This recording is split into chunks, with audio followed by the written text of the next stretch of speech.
Hai semuanya, Assalamualaikum warahmatullahi wabarakatuh. Ketemu lagi sama aku Hanifah. Apa kabar teman-teman? Semoga kalian selalu sehat, baik-baik aja, semangat dan bahagia terus. Oke guys, kasus kali ini bisa dibilang tragis dan penuh dengan drama ya. Karena entah itu pelaku ataupun korban itu sama-sama punya rahasia gelap. Kadang kalau lagi cari-cari cerita untuk kasus yang mau aku bahas gitu ya, suka heran, suka gak nyangka ya, kok ada kisah-kisah macam ini di dunia nyata guys. Pasti kalian sering deh ngelihat kehidupan orang yang kayaknya tuh aduh sempurna banget sih, kayaknya happy banget, pokoknya udah lengkap banget hidupnya gitu ya. Tapi kadang di dalamnya itu jauh berbeda loh teman-teman. Namanya hidup kan pasti ada masalah. Kayak kasus kali ini juga nih teman-teman. Jadi ceritanya ada pasangan suami istri yang kelihatannya tuh mereka couple goals banget. Tapi tiba-tiba suatu hari mereka ditemuin dalam keadaan yang sudah nggak bernyawa dengan sangat mengenaskan juga. Kira-kira apa nih masalahnya mereka? Kenapa mereka sampai ngalamin hal seburuk ini? Langsung aja yuk kita bahas.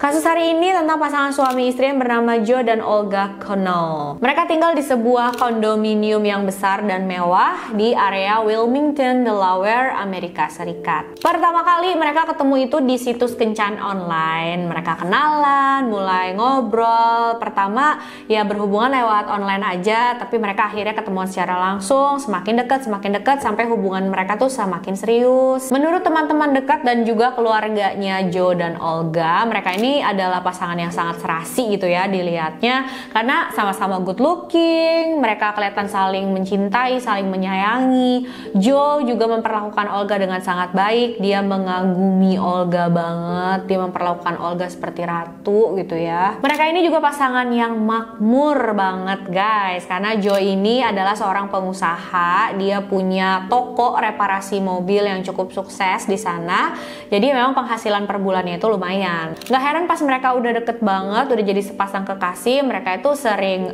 dinner di restoran yang mewah, sering jalan-jalan ke tempat-tempat yang eksotis. Ya pokoknya impian pasangan banget deh. Orang tua Joe, terutama ibunya juga suka banget sama Olga. Dia bilang sama anaknya, "Wah Joe, kamu hebat ya pilih wanita. Olga itu cantik, ramah, sopan, cerdas. Ya pokoknya kelihatannya sempurna banget. Dia juga menyayangi kamu dan selalu memperlakukan kamu dengan baik," kata ibunya ke Joe gitu kan. Apalagi Olga ini emang cantik ya teman-teman, dengan rambut pirangnya, dan dia ada keturunan Rusia. Umurnya beberapa tahun lebih tua daripada Joe. Olga juga sudah pernah menikah sebelumnya, cuma nggak punya anak ya dari pernikahan pertamanya ini. Dan semua itu sebenarnya nggak jadi masalah sama sekali, karena setelah beberapa lama menjadi sepasang kekasih, mereka akhirnya memutuskan untuk menikah. Tahun 2013 mereka akhirnya menikah di Kepulauan Karibia. Wow, keren banget ya. Kepulauan Karibia nih ya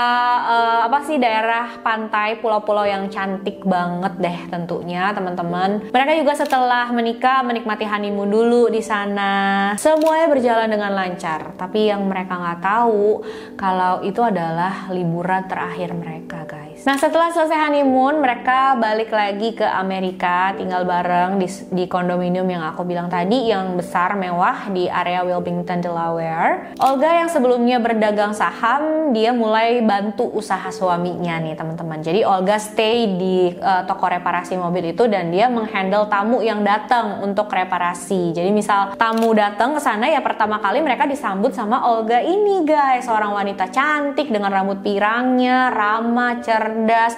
Dan Olga ini memang katanya tuh pinter banget ya ngobrol sama pelanggan, menarik hati pelanggan supaya mereka itu merasa dihargai, mereka merasa spesial gitu, dan pastinya ya mereka jadi seneng jadi langganan gitu di toko reparasi itu. Dengan campur tangan Olga di dalam bisnis Joe ini, infonya sih penghasilan mereka juga semakin menambah tuh teman-teman, dan mereka sampai bisa beli mobil Mercedes yang mewah dengan harga $100.000, atau kalau rupiahnya itu sekitar 1,4 M. Pastinya ya mobil mewah banget sih. Dan ini terjadi dalam waktu beberapa bulan aja loh teman-teman. Tapi sayang, cuma sekitar 3 bulan setelah menikah, pengantin baru ini harus mengalami kejadian yang sangat mengerikan. Jadi pada malam hari di tanggal 22 September 2013, mereka mengadakan pesta perayaan ulang tahun Olga yang ke-39 di sebuah bar lokal yang ada di sana. Teman-teman dekat dan keluarga mereka juga datang ke sana untuk bareng-bareng merayakan ulang tahun Olga ini. Mereka happy-happy, mereka ngedance, minum sedikit gitu ya. Sampai hampir tengah malam baru mereka selesai. Setelah itu ya pulanglah ke rumah masing-masing. Tapi sekitar jam setengah 2 pagi, salah satu warga di komplek kondominium tempat Joe dan Olga tinggal itu nelfon 911 dan bilang, saya mendengar ada orang bertengkar dan gak lama setelah itu saya dengar suara tembakan. Minta tolong dicek deh, saya takut ada sesuatu yang gak beres gitu terjadi. I just heard arguing, and the last thing I heard was what the, and then 3 gunshots. Tetangga Joe dan Olga yang lain juga ada yang telepon 911 dan dia ini lebih parah teman-teman, karena dia bilang melihat seorang wanita tergeletak di depan pintu masuk kondominium sudah dalam keadaan berlumuran darah. Dia nggak yakin apakah wanita itu masih hidup atau enggak, tapi dia yakin kalau wanita ini butuh bantuan gitu. Akhirnya polisi dan tim medis cepet-cepet datang ke lokasi kejadian. Obviously, she's hurt. Okay. There's blood all over her face. Okay, is she able to talk at all? She might. I'm not sure. Is she still breathing? I think she's bleeding, but she's in trouble.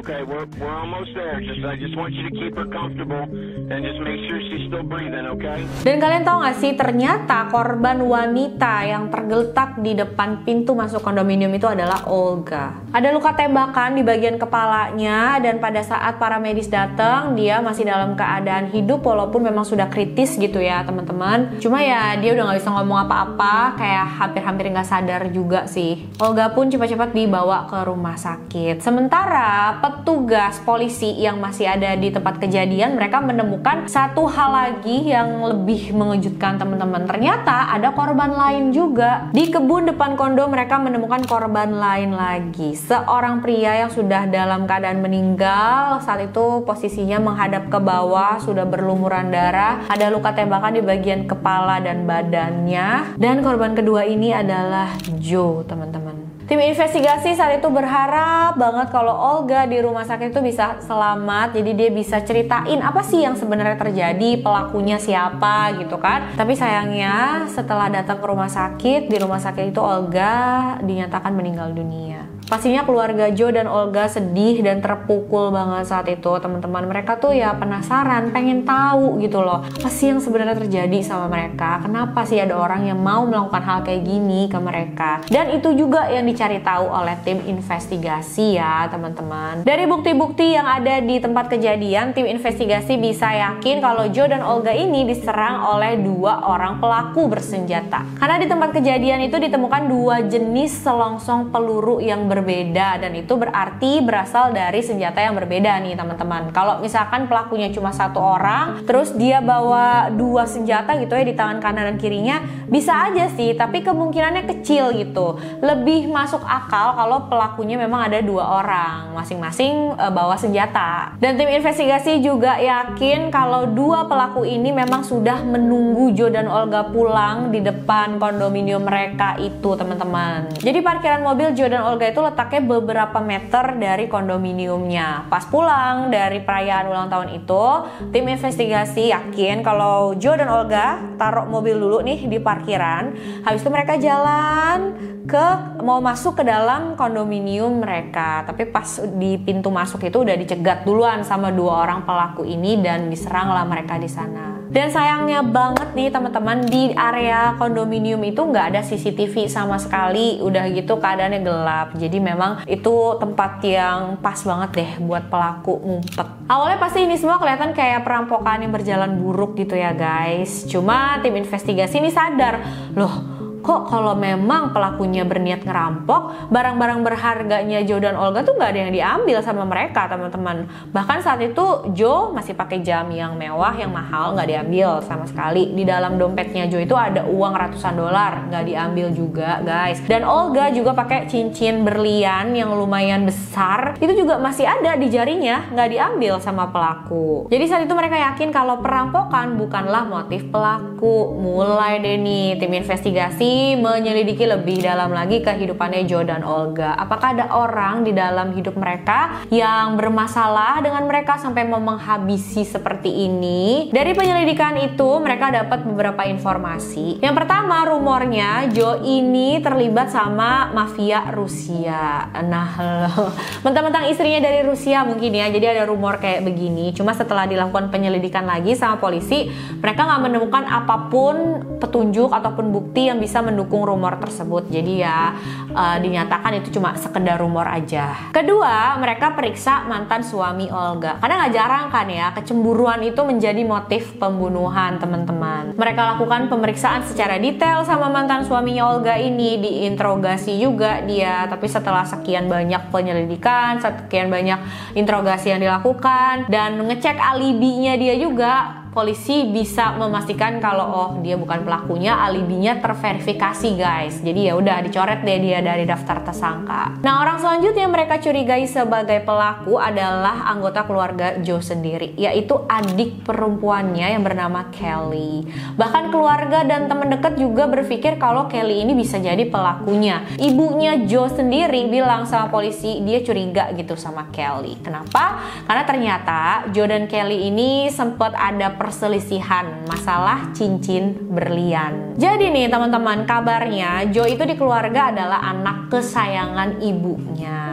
Nah, 10 tahun sebelum kejadian, ibunya tuh sempat kasih cincin berlian buat adiknya Joe yang bernama Kelly itu. Nih Kelly, cincin berlian buat kamu ya, ibu kasih. Saat itu Kelly mau menikah, jadi cincinnya itu ya dijadikan cincin pernikahannya Kelly gitu teman-teman. Tapi pada saat Joe mau menikah dengan Olga, ibunya tuh minta lagi sama Kelly, Kelly, cincin yang kemarin ibu kasih ke kamu mana? Sini deh, balikin dulu sama ibu. Ibu mau kasih cincin itu untuk calon istri abang kamu gitu. Dan pastinya mendengar ini Kelly langsung kaget gitu ya, shock banget. Loh, gimana sih, kan ibu udah kasih ke aku, kok mau diambil lagi gitu. Cuma ibunya ngotot minta sama Kelly, ya akhirnya dikasih lah sama dia. Ya udah deh ibu, dikasih sama Kelly, dan sama ibunya Joe dan Kelly ini dikasih cincin itu ke Olga guys. Dan mirisnya ya, saat itu Joe nggak bilang sama Olga kalau cincin itu adalah ibunya yang beli. Ya pokoknya sejarah cincin itu nggak diceritain sama Joe ke Olga.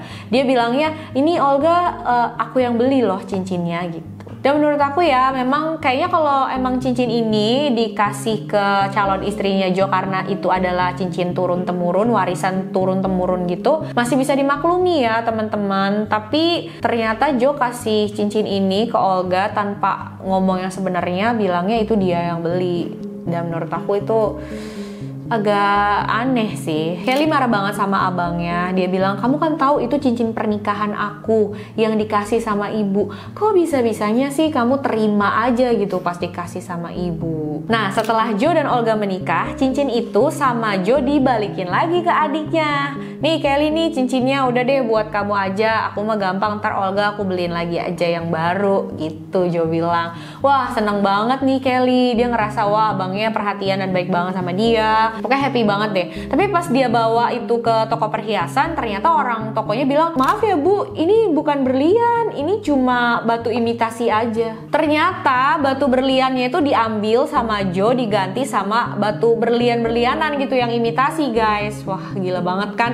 Makanya Kelly ini langsung kesel banget, dia langsung marah banget, makin marah lah gitu ya sama abangnya. Mereka bertengkar hebat tuh teman-teman, dan semenjak itu hubungan mereka yang nggak sama lagi. Dan sebulan kemudian Joe dan Olga itu rumahnya kerampokan nih. Jadi semua perhiasan mereka itu ada yang diambil sama pelaku perampokan itu kan, termasuk cincin yang dibikin sama Joe untuk Olga gitu guys. Saat itu Joe dalam pikirannya udah fix banget nih, pasti deh pelakunya Kelly. Oh dia marah banget ya sama Kelly, langsung, kamu ngapain ngambil gini, balikin. Cuma Kelly nggak ngakukan, enggak aku nggak ngambil, bukan aku pelakunya gitu. Beberapa minggu setelah kejadian ini, tiba-tiba Joe dan Olga ditemukan sudah tewas. Jadi ya wajar aja kan kalau keluarga dan tim investigasi itu ada kecurigaan kalau pelakunya adalah Kelly gitu guys. Tapi sebenarnya ada juga nih satu orang lagi yang menarik perhatian polisi yang bikin mereka agak curiga. Soalnya dia ini punya perselisihan juga sama Joe pada saat kejadian itu. Dia adalah partner bisnis Joe yang bernama Chris Rivers. Chris langsung dipanggil ke kantor polisi untuk diinterogasi, dan pada awal interogasi polisi tuh nggak kasih tahu ya sama dia kalau Joe dan Olga itu sudah ditemukan dalam keadaan meninggal. Jadi petugas tuh cuma nanya-nanya aja tentang Joe ke Chris. Hubungan kamu sama Joe gimana gitu. Dan Chris bilang sebenarnya nggak terlalu baik sih Pak. Saya memang lagi ada masalah sama dia. Soalnya beberapa bulan yang lalu, sekitar 5-6 bulan yang lalu, dia itu tiba-tiba berubah total. Dia jadi nggak peduli lagi sama perusahaan. Dia jarang datang ke perusahaan. Padahal di toko itu lagi banyak pelanggan yang butuh pertolongan gitu kan. Pokoknya bisnis tuh udah nggak diurusin lagi sama dia. Udah gitu dia beli mobil mewah seharga $100.000.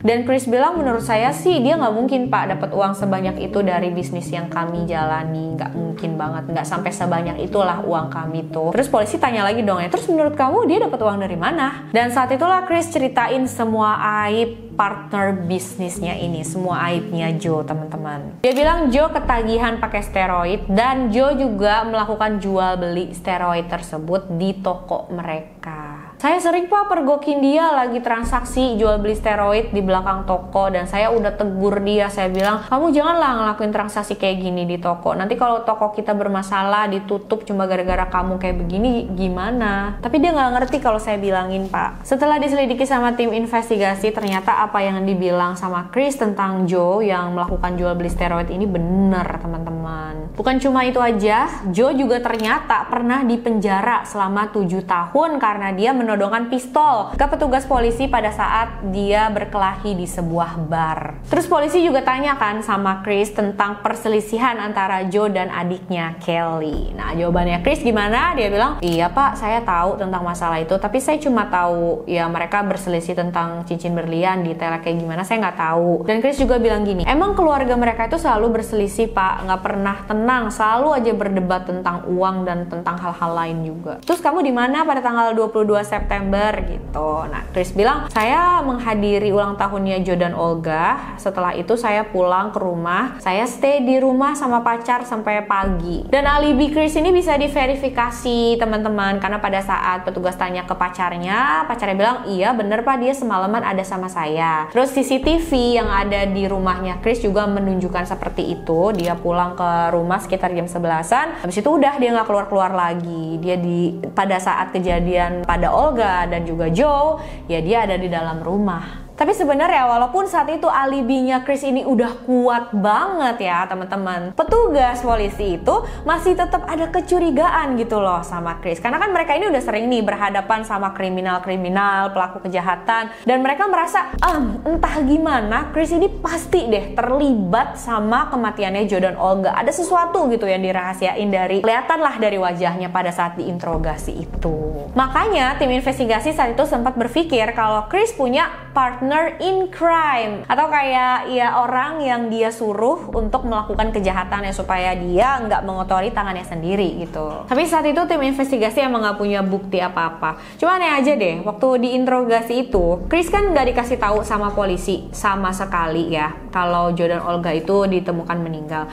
Tapi dia pun nggak nanya gitu sama polisi, emang kenapa sih Pak saya ditanya-tanya masalah Joe dan Olga gitu, apa ada sesuatu yang terjadi sama dia, atau dia kenapa dia melakukan apa? Sama sekali nggak nanya kayak gitu guys. Coba deh kalau kalian nih dipanggil sama polisi, ditanya-tanya soal teman kalian, pasti kalian penasaran kan, kayak pengen tahu kenapa sih Pak, emangnya dia kenapa, ada apa gitu, apa hubungannya sih sama saya, ya kan? Di akhir interview barulah detektif kasih tahu ke Chris kalau Joe dan Olga itu ditemukan sudah meninggal dunia, dan ekspresinya Chris ya dia kelihatan sedih sambil kayak pegang tangannya juga, kayak shock banget lah gitu teman-teman. Jadi saat itu dua tersangka yang polisi punya alibinya sama-sama bisa diverifikasi. Mereka berdua juga sangat bekerja sama dengan polisi. Jadi intinya pada saat itu ya kepolisian nggak punya petunjuk apa-apa, nggak punya bukti apa-apa. Nah tapi akhirnya nih petugas yakin kalau Kelly nggak ada hubungannya dengan kematian abang dan istri abangnya itu, karena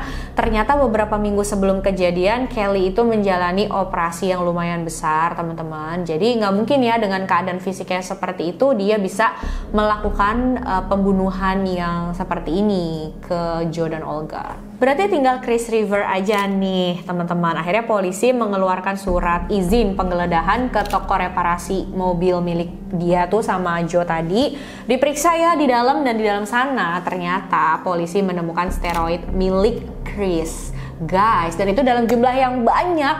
Jadi ternyata tadi Chris itu ngaduin temennya padahal dia juga begitu. Aduh, bener-bener ini jadi bumerang kan buat dia. Akhirnya dia ditangkap lah sama polisi atas tuduhan kepemilikan steroid secara ilegal tadi itu. Tapi dia bisa membayar uang jaminan dan akhirnya bebas. Nah, setelah bebas ini, tapi dia udah gak mau kerja sama lagi sama polisi. Jadi dia udah beda banget sama sebelumnya.